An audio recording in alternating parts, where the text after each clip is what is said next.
SSS స్నేహితుడు channel వారికి నా శుభములు. ప్రతిరోజు మీరు ఈ ఛానల్ ద్వారా చూస్తూ నన్ను ఎంతగానో గౌరవిస్తూ ఆప్యాయంతో పలకరిస్తూ మరి మీరందరూ కూడా ప్రతిరోజు కూడా వీక్షిస్తున్నందుకు వందనాలు. మరి ఇది మాదొక సంస్థ కాదు, ఇదేదో మీరు మాకు డబ్బులు ఇవ్వాలని కూడా ఈ కార్యక్రమం చేయటం లేదు. మా ఉద్దేశం ఏంటంటే ప్రతి 3 రోజులకు ఒక్కసారైనా ఎవరైనా ఒక బీద కుటుంబాన్ని కలిసి వాళ్ళకి సహాయం చేయాలి అనే ఆలోచన కలిగి మేము ఈ కార్యక్రమాన్ని చేస్తూ ఉన్నాం. ఈ దినం మరి ఉదయగల సమయంలో మరి వాకింగ్కి ఇలా వెళ్తూ ఉన్నప్పుడు మరి ఒక తల్లి ఇక్కడ కంటబడింది. ఆమె ఇక్కడ ఈ గ్లాసులు ఇవన్నీ కూడా ఏరుతూ కనబడడం జరిగింది. మరి అమ్మ దగ్గరికి వచ్చి అమ్మ ఈ విధంగా కొన్ని సహాయం చేస్తున్నాం అని చెప్పినప్పుడు తప్పనిసరిగా మాకు సహాయం చేయమని అడిగినప్పుడు ఆ అమ్మకి సహాయం చేయడం జరిగింది. ఇందులో కొన్ని సామాన్లు ఉన్నాయి.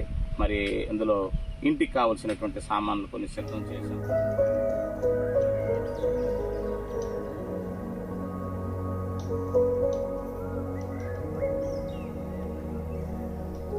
ఆ సామాన్లు మరి తల్లికి ఇవ్వడం జరుగుతుంది. ఆమె ఎవరు, ఆమె ఏ ఊరు ఒకసారి ఆయమ్మ నోట్తోనే మనం వెళ్దాం. అమ్మ మీ పేరేం పేరు? పాపమ్మ.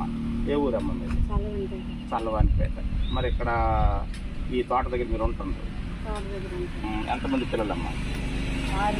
6 పిల్లలు. భర్త ఏం చేస్తున్నారమ్మా? ఏం చేయటం లేదు.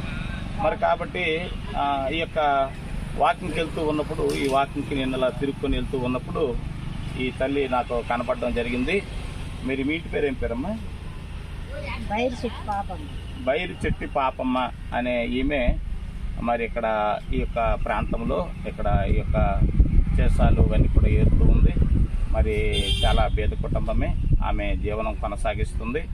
కాబట్టి మరి ఇలాంటి పరిస్థితులు ఆమె చూసిన తర్వాత మాకు తగినంత సహాయం మేము చేయాలనే ఆశ కలిగి ఆ అమ్మకి సహాయం చేయడానికి వరకు ఇక్కడికి వచ్చాం.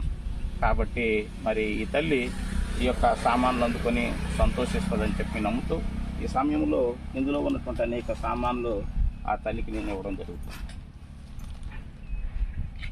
ఓకే,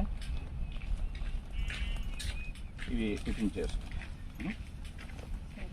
ఇది మాది రాజకీయ సంబంధమైన సంస్థ కాదు, మతపరమైనది కూడా కాదు. ఇది రాజకీయము కాదు, మతపరమైనది కాదు. ప్రతి 3 రోజులకు ఒకసారి బీదలకి మేము ఆదరించాలని కార్యక్రమం చేస్తున్నాం. మీలాంటి వాళ్ళకి అనేక మందికి ప్రతి 3 రోజులు వాళ్ళు చేస్తాం. ఈవేళ మా కంటిన పడ్డారు ఇక్కడ, మీ అందరికి కూడా ఈ సహాయం చేస్తాం. మళ్ళీ వచ్చే వారం మరి కొంతమంది చేయడానికి వస్తున్నాము. దేవుడు మిమ్మల్ని మీ కుటుంబాన్ని చల్లగా చూడాలని కోరుకుంటాం. మీ పిల్లలకు దేవుడు మంచి ఆయుష్ ఆరోగ్యం ఇవ్వాలని కూడా కోరుకుంటాం.